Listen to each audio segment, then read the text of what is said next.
Hello everyone, welcome to Healthy Options with Maureen. Today we'll be making some millet fufu. So this is what millet looks like. Of course we have so many varieties of this, but this is very popular in West Africa, especially back home in Nigeria where I come from. It's popularly known as jero by the Hausas and is very useful for making baby food. But you can also use this in other ways like we'll be seeing today. You can use it for fufu like we'll be showing today. I'll be leaving a card above to show you ways in which you can use it for pancakes. We are making millet fufu because I recently started researching millet and found out that it has numerous health benefits.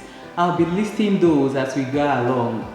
I'm using just a little bit of oat flour to thicken this up and give it a little bit of that elastic feel you usually get with your fufu. You can actually make your millet fufu without the oat flour. Come with me as we make this. I know for sure you'll be liking this. For our millet fufu, we'll be needing of course some millet flour as you can see and just a little bit of oat flour. So we'll be heading for the stove top. I've been heating up some water and we'll start making this. So right here I have some water that has already been heating up, and in this pot I have just plain cold water.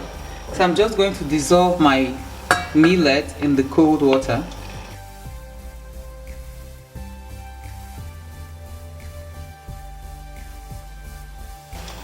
So that's what we are looking to get. We are looking to get a smooth paste. I'll be adding on a little bit more to loosen it up a little bit. So that's the first thing you want to do. You want to dissolve it in a little bit of cold water in the pot you'll be cooking with, and then I'll be adding on this into the paste we made. So that's what we have right there. And right now I'm going to turn on my heat while I give this a stir.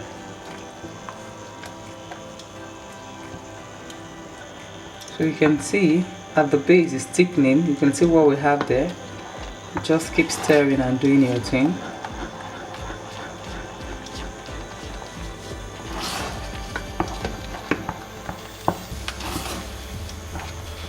So that's what it looks like at this stage. Like I said, if you're okay with having it this way, you can actually enjoy your millet fufu as it is at this stage. What you can do is that maybe you can probably add on just a little bit of millet flour and you'll be having your millet fufu.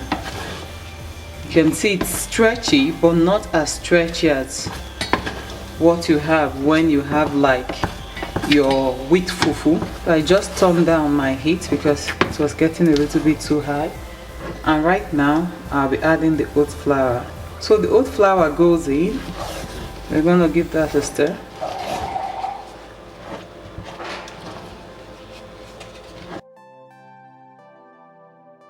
So I'm just going to add on just a little bit of water, and then I'll cover the pot and let it steam. Of course we are doing this now under reduced heat. So right now I'm going to just add on a little bit of water. I'm going to cover this and let it steam. Then I'll come back and give it a stir, and I'll show you what it looks like by the time it's cooked. So after some time we're going to give it a check. Usually when you open up your pot, you should be able to see steam rise from the pot that way, and that's when you know it should be cooked through. So now I'm going to give that a stir.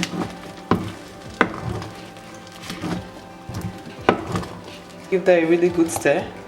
If you notice, you will see that it's a touch more elastic than it was before we added on the oat flour. So the oat flour actually helps to bind it and gives it a really better texture.